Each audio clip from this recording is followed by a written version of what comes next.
Olá, tudo bem? Aqui é o professor Roberto do canal Não Complica, Descomplica. Antes de iniciarmos as nossas aulas, eu gostaria que você se inscrevesse no nosso canal, ativasse o sininho e se tornasse mais um membro da nossa querida e maravilhosa aula de língua portuguesa. Pode ser? Hoje eu vou falar um pouquinho dos porquês, mas antes, solta a vinheta. Tá vendo?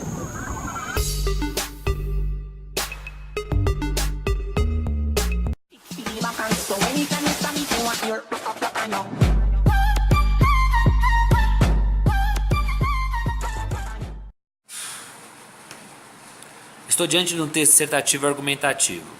E qual é a característica ou a estrutura, melhor dizendo, a estrutura desse texto dissertativo argumentativo?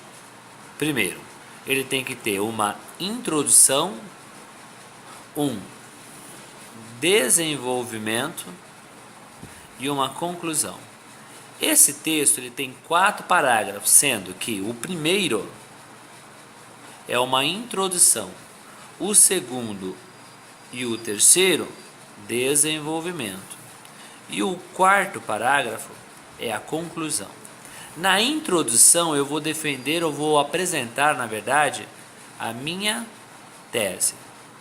Quando eu apresentar a minha tese, eu vou ter que contextualizá-la.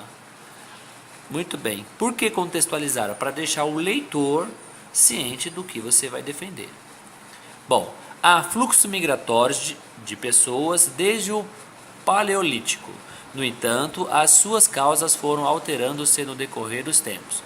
Na antiguidade, era a seca ou a necessidade alimentar.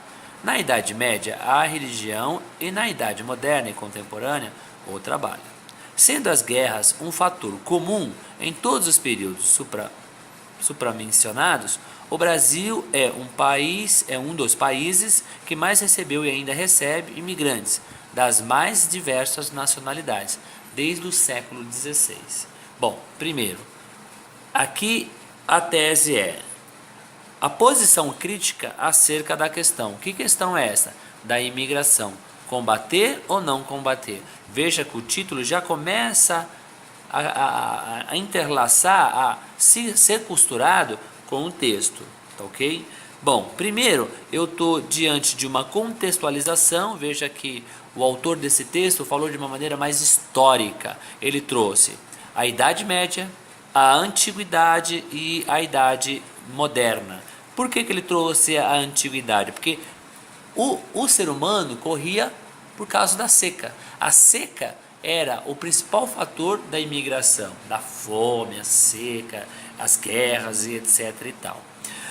Na Idade Média, a gente tinha a religião, as próprias guerras, a própria cruzada, né, que se lutava em nome de Deus, os cristãos com os muçulmanos, em virtude de Jerusalém. E na Idade Moderna, como foi o caso da Segunda Guerra Mundial e Primeira Guerra Mundial, sobretudo aqui no Brasil, quando nós tivemos a imigração dos italianos, alemães, libaneses, né, lá na década de 70, 60. Então você tem aí o Brasil como sendo um ponto ou um porto seguro para os trabalhadores. Porque antigamente se corria atrás por causa da seca, depois por causa da religião, agora se busca ou corre atrás de trabalho. Então, onde tem terra, onde tem esperança, é para onde o imigrante está indo. O Brasil sempre foi, desde que o mundo, é uma terra de oportunidades. Por isso, a turma vem muito para cá. Aqui é a introdução. Por que a introdução? Eu apresentei uma tese e estou contextualizando essa tese. Tudo isso que nós acabamos de mencionar. Já no segundo parágrafo, esse segundo parágrafo tem que estar muito antenado ao primeiro, porque nós temos aqui, tem que ter na verdade aqui, uma coerência e uma progressão textual. O que é uma progressão textual? É quando o texto progride, ele caminha. Então aqui no segundo parágrafo eu não vou sair do tema, mas vou apresentar dados novos. É essa a função de parágrafo. A imigração para o Brasil é muito peculiar. Durante a colônia, o império, os imigrantes eram principalmente europeus, ocidentais e africanos. Esses foram trazidos compulsoriamente e aqueles que vieram por motivos variados. Aqui está fazendo uma retomada do Brasil colônia e o Brasil império, sobretudo em relação à escravidão. Muitos negros vieram para cá compulsoriamente, obrigados. Ok? Hoje, os imigrantes são oriundos de países pobres, em sua maioria das Américas e da África, principalmente de Angola, por ser um país lusofônico. Ou seja, o que é um país lusofônico? É um país que fala também a língua portuguesa. Além do Haiti, Bolívia, Paraguai, pela proximidade, acarretando em partes problemas econômicos. Então, a imigração é preciso se combater, porque se não se combater, vai se tornar um problema. E que problema é esse? Econômico. Para quem? Para os imigrantes ou para os nativos? Para os nativos, ou seja, quem mora no país. No nosso caso, os brasileiros. A vinda de estrangeiro para o Brasil deve ser controlada. Aqui o candidato ou a candidata já coloca uma solução para o problema. Deve ser controlada. Ele está exigindo, está pedindo, não está solicitando. A imigração desenfreada só prejudicará a economia brasileira, no que tange ao desemprego e aos próprios imigrantes em virtude da xenofobia. Então é preciso controlar, até porque se não controla é problema para o Brasil, econômico, social e discriminatório, como é o caso da xenofobia. O país necessita de profissionais qualificados, logo a chegada desses ajudaria o Brasil a desenvolver-se. Também é um outro caso. Infelizmente, conter a imigração ilegal é quase impossível. Vide os Estados Unidos, porém deveria haver um controle melhor das fronteiras. Veja o caso dos Estados Unidos recentemente. Ele quer construir o quê? Aquele muro entre os Estados Unidos e o México. Para quê? Para conter a imigração. Usando o exército para proibir a imigração ilegal. Outro ponto seria a criação de um projeto similar ao canadense, para convidar os estrangeiros que queiram morar no Brasil. No entanto, os candidatos deverão ter qualificação acadêmica e profissional, análogo ao programa do Canadá, ou seja, fica no país quem tem qualificação. Além do mais, a diminuição da burocracia para deportação, para mandar embora, seguindo as regulamentações da ONU e da OEA.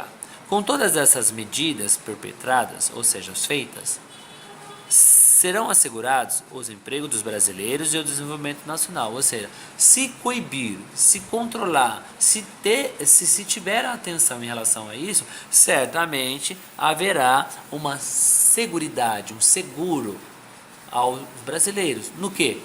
No emprego. Porque esses imigrantes, muitos acabam tomando o emprego do próprio nativo. É o caso aqui da 12. A 12, você anda, só tem coreano, chinês. E os brasileiros, onde foram parar? Né? Com todas essas medidas perpetradas, serão assegurados os empregos brasileiros e o desenvolvimento nacional, contribuído pela qualificação dos estrangeiros. Então eu tenho introdução, desenvolvimento e conclusão. Lembrando que a minha conclusão, eu vou fechar a minha ideia, mas dando solução ao problema apresentado anteriormente. E como é que eu dou essa solução? Com soluções ou propostas ou intervenções concretas, não vagas que nos deixam assim, será que é possível? Não, aqui é possível fazer segundo a proposta do candidato ou da candidata. Ele também utilizou muitos elementos históricos, tanto no primeiro como no segundo, e já é, portanto, uma redação nota 1000. É isso.